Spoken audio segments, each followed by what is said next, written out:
অপমান জমিয়ে রাখুন। অপমান একটা সঞ্চয়, অপমান একটা সম্পদ।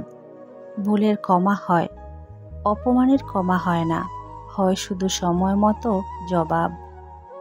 যেদিন বুঝতে পারবে 10 টাকা ইনকাম করতে কত কষ্ট হয়, সেদিন থেকে কারুর বাবার পেশা নিয়ে হাসাহাসি করবে না।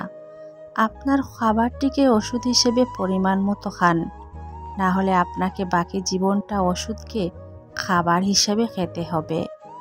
তুমি যতই মূল্যবান হও না কেন, যদি তুমি ভুল জায়গায় থাকো, তাহলে তুমি মূল্যহীন। যে কাঁদিয়ে মানিয়ে নেয় সে হলো বাবা, যে কাঁদিয়ে নিজে কেঁদে ফেলে সে হলো মা। পৃথিবীতে সবার ভালোবাসা ফুরিয়ে গেলেও বাবা মায়ের ভালোবাসা কখনো ফুরায় না। তোমার কদর ততক্ষণ থাকে যতক্ষণ তুমি অন্যের কাজে লাগবে। ষড়যন্ত্র এমনই এক যন্ত্র, যে যন্ত্র পরিচালনার জন্য কাউকে প্রশিক্ষণ বা পারিশ্রমিক দিতে হয় না। এ যন্ত্র যুগের পর যুগ আপনজনরাই ভালো পরিচালনা করে আসছে। আমি কারণ ছাড়া যাদের আপন ভাবি, তারা প্রয়োজন ছাড়া আমায় মনেও রাখে না।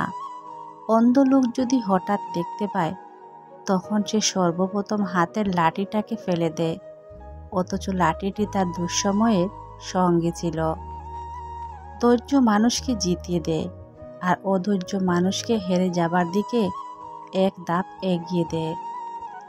মানুষের তুমি যতই উপকার করো না কেন, পরবর্তীতে তোমার সামান্য ভুল হলে সেই উপকারের কথা বিন্দু মাত্র মনে রাখবে না। সংসার কাকে বলে? 25 বছর পড়াশোনা করার পর মাথার ঘাম পায়ে ফেলে একটা ভালো কাজ জোগাড় করে, একটা মেয়েকে বিয়ে করে, তার সমস্ত অত্যাচার মুখ বুজে সহ্য করে হাসি মুখে তাকাকে বর্তমান যুগে সংসার বলে। যারা যত বেশি দায়িত্ব আর কর্তব্য পালন করে, তাদেরকে তত বেশি বদনাম ও গালমন্দ হজম করতে হয়।